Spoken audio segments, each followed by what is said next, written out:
সকাল থেকে ইচ্ছে করছে এরকম ভর্তা দিয়ে ভাত খেতে, তাই আর দেরি না করে চলে আসলাম আমার বারান্দায়। আমার বারান্দায় যে সকল গাছপাতা আছে আমি কিছু কিছু লাগিয়েছি। চিন্তা করলাম আজকে এই সকল পাতা দিয়েই একটা ভর্তা তৈরি করব।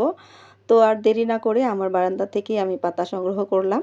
আমার কিছু আলু পাতা আছে, তারপরে গত বছরও অনেক কিছু লাগিয়েছিলাম, কিন্তু এই বছরে তেমন কিছু নেই। যত্ন না নেওয়ার কারণে অনেক গাছ মারা গেছে। তো যে কয়টা শাক পাতা আছে ওখান থেকে কিছু পাতা কালেক্ট করলাম, যে আজকে আমি ভর্তা খাবো। খুব ইচ্ছা করছে নিজে গরম ভাতে এরকম কিছু একটা ভর্তা, শাক ভর্তা টর্তা হলে খুব ভালো লাগবে। যেই কথা সেই কাজ, পাতাগুলো ছিঁড়ে রান্নাঘরে রেখে এসে কিছু কাপড় চোপড় ধোয়া ছিল সেগুলো ধুয়ে ফেললাম। ধুয়ে এগুলি বারান্দায় নেড়ে দিয়ে একবারে রান্নাঘরে যেতে চাচ্ছি, কারণ এই কাজটা যদি করে রান্নাঘরে যাই তাহলে কাজ গুছিয়ে যাবে, আর না হলে দেখা যাবে পরে এটা একটা প্রেশার হয়ে যাবে। তো আসার পথে দেখলাম যে আমার একটা পাতা বাঁকা হয়েছিল, সেটাকে আবার ঠিক করে দিলাম। ঠিক করে দিয়ে চলে আসলাম রান্নাঘরে। রান্না হচ্ছে আমাদের সবচেয়ে ব্যস্তময় একটা কাজ রান্নাঘরে। এই যে আমি আলু পাতার ভিডিওটা নিতে ভুল হয়ে গেছে, নিতে আমি ভিডিওটা অন করছি অথচ খেয়াল করি নাই যেটা অন হয় নাই। আর কিছু তেলাকুচা পাতা, তারপরে থানকুনি পাতা, আমার যা আছে বারান্দায় আমি সেখান থেকে কিছু কিছু পাতা নিলাম। এই পাতাগুলি খেলে যেমন শরীরের জন্য উপকারী, সেই সাথে যেহেতু আমার ভর্তা খেতে ইচ্ছা করছে আমার সেই ইচ্ছাটাও পূরণ হয়ে যাবে। তো একই কাজে আমার দুইটা কাজ হলো। একটু সামান্য পানি দিয়ে এটাকে সিদ্ধ বসিয়ে দিলাম, হালকা একটু সিদ্ধ হতে হবে। তো পাতাটা সিদ্ধ প্রায় হয়ে আসছে, ঢাকা দিয়ে দিছিলাম। তারপরে উঠিয়ে দেখলাম যে পানি অনেকটাই কমে আসছে। এরপরে আমি আরও কিছু এখানে কাজ করে রেখেছি। সব ভিডিও তো নেওয়া যায় না, এত বড় ভিডিও নিতে গেলে ভিডিওটা অনেক বড় হয়ে যাবে। দেন পানিটা যখন শুকিয়ে আসছে তখনই আর কি কাঁচামরিচ, 4টা কাঁচামরিচ দিয়ে দিলাম। এরপরে পেঁয়াজ রসুন ছুলে রেখেছিলাম ওগুলি দিয়ে দিলাম। দিয়ে এটাকে হালকা করে ভেজে নিতে হবে। একবার হলেও ট্রাই করে দেখবেন, আসলে ভর্তাটা খেতে অনেক মজা হয়েছে। আমি কিন্তু কোনো লাউ পাতা বা কোনো যেসব পাতায় ভর্তা খায় সেসব পাতা না, এটা কিন্তু একদম ব্যতিক্রম। যে মনে চাইছে বাস আমি বারান্দা থেকে পাতাগুলি তুলে নিয়ে আসছি, সেই পাতা দিয়ে আমি আজকে এই ভর্তাটা করে খাচ্ছি। আগে পরে আমি জানি না কেউ খাইছেন কিনা, কিন্তু আমার যখন যেটা ইচ্ছা হয় তখন সেটাই আমি করি।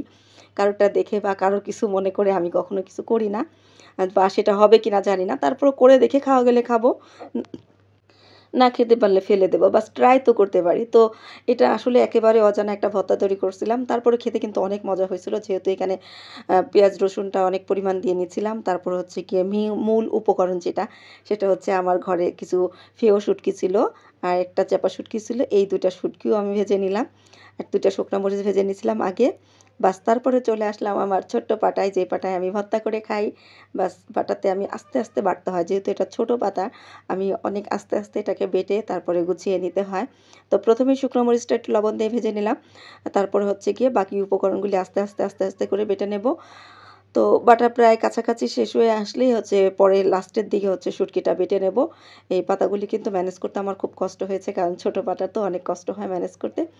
দেন এরপরে কিন্তু আমাদের মূল উপকরণ যেটা, সেটা হচ্ছে শুটকি। এই শুটকিটাকে ভেজে রেখেছিলাম সেটাকেও বেটে নেব। বেটে একদম মিহি করে ফেলতে হবে, একটু কাটা আছে, কাটাগুলি বেটে মিহি করে নিতে হয়। দেন তারপরে কিন্তু আমার এটা কমপ্লিট হয়ে গেল। এই যে আমার যে মানে এত ইচ্ছা করছিল যে ভর্তা দিয়ে ভাত খাবো, সেটা আমার তৈরি হয়ে গেল। ভর্তাটাকে একটু ভালো করে মিলিয়ে নিলাম, কারণ পাটায় বাটা যাচ্ছে না। বাস চলে আসলাম গরম গরম ভাতের মধ্যে আমি ভর্তা দিয়ে খেতে।